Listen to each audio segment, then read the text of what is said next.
reasons we went to 3 zones for Prototype 2 was feedback from the players. They really wanted a better visual world. They wanted a world that they could really be immersed in. And by going to 3 distinct zones, what it meant was that we could give a greater level of memory and resources and just focus and attention that our artists could deliver to each zone to make them absolutely stunning and beautiful and a rich environment to play with.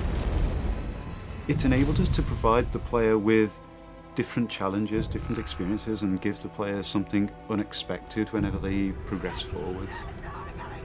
We wanted to have 3 areas where we could have sort of a military zone, a pristine zone, and an infected zone, and have them stand on their own. We really set out to have each zone have a very distinct emotion as you play through them, a different look and feel. When you go to the green zone, we wanted to make sure that you felt that the military was very much there, keeping the city streets safe and making the infection stay at bay.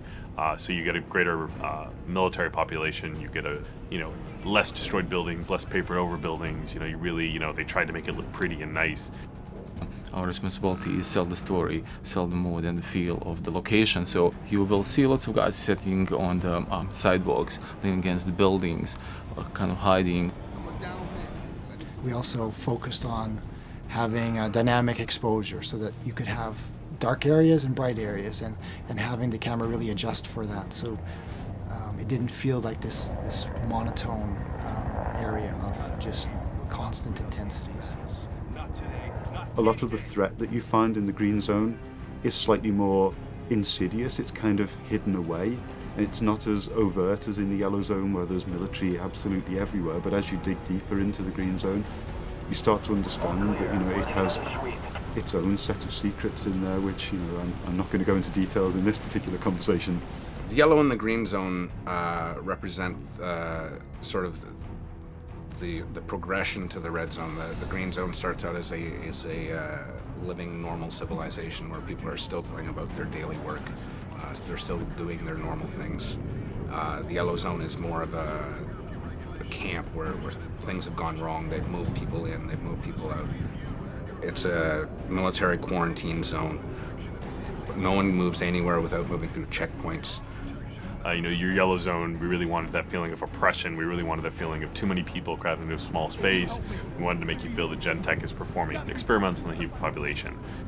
With the yellow zone having kind of expanded in such a way that the shanty towns are spilling out into the streets, what you tend to find at ground level at least, it's a much more enclosed gameplay space and a much more dense gameplay space, which means that if you get into a fight, it changes your tactical options. So it's just asking different things of the player and requiring them to approach situations in a different way.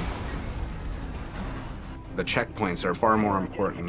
The places where the military lineup meets the protesters is a far more interesting space than just a space that's completely filled with military or a place that's completely filled with infected. So as you go through each zone, you really will feel, this is the heart of darkness. This is sort of the safe zone. And this is kind of the, overcrowded, too many people. And even the people within that, the general population, you'll feel that what those people are feeling. When you get to the green zone, you've got people milling about much more naturally. And then when you get to the red zone, you're going to be hard-pressed to find just Joe civilian.